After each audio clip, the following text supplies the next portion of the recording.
Napenda kuwataarifu rasmi wananchi wa mkoa wa Rukwa na Watanzania kwa ujumla kuwa Mheshimiwa Dr. Mwigulu Lameck Nchemba, Waziri Mkuu wa Jamhuri ya Muungano wa Tanzania, anatarajiwa kuanza ziara ya kikazi katika mkoa wetu wa Rukwa kuanzia tarehe 8 ya mwezi huu wa 3, yani kesho, siku ya Jumapili, hadi tarehe 10 ambayo ni siku ya Jumanne, Machi 2026.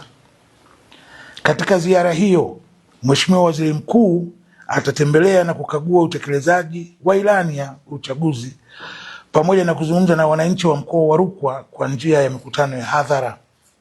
Miongoni mwa shughuli muhimu zitakazotekelezwa wakati wa ziara hiyo ni pamoja na kesho, ambayo ni tarehe 8, siku ya Jumapili. Mara atakapofika, anakuja kwa ndege, tutampokea katika uwanja wetu mpya wa Sumbawanga. Uwanja wetu umeshakamilika. Kwa atakapofika uwanja wa ndege, tutampa taarifa ya mkoa wetu wa Rukwa, na mara baada ya kupokea taarifa hiyo, ziara yake itaanzia hapo hapo uwanja wa ndege kwa kukagua ule uwanja wa ndege, kwa sababu umekwisha kamilika. Mheshimiwa Waziri Mkuu, kwa siku hiyo tutampeleka kwa soko la kimataifa ambalo bado linajengwa la mazao ambalo lipo Kanondo. Tutampeleka pale, na baada ya hapo tutampeleka siku hiyo hiyo ya kesho. Mheshimiwa Waziri Mkuu atakwenda Laila kuzungumza na wananchi wa Laila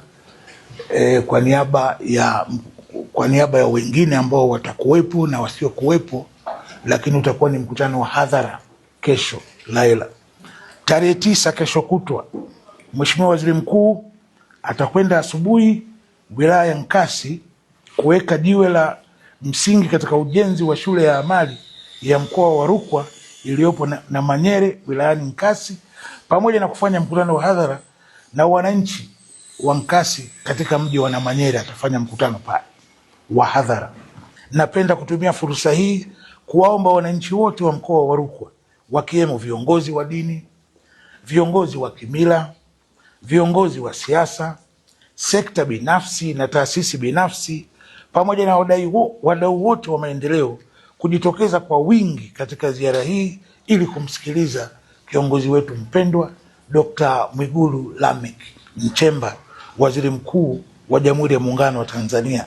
Vile vile, napenda kuwahimiza wananchi wote kudumisha amani, utulivu na mshikamano kwa wakati wote wa ziara hii ili iwe yenye mafanikio makubwa. Nafahamu kuwa wananchi wa mkoa wa Rukwa ni watu wema sana. Wananchi wa mkoa wa Rukwa wana upendo sana, na najua hata kwenye ziara hii nategemea kuuona wema wenu na ukarimu wenu wakati wote tunapokuwa tunapata fursa ya kuwakaribisha wageni wetu, viongozi wa kitaifa. Mungu ibariki Tanzania. Mungu ubariki mkoa wetu wa Rukwa. Asanteni sana kwa kunisikiliza, na kwa kweli Mungu awabariki.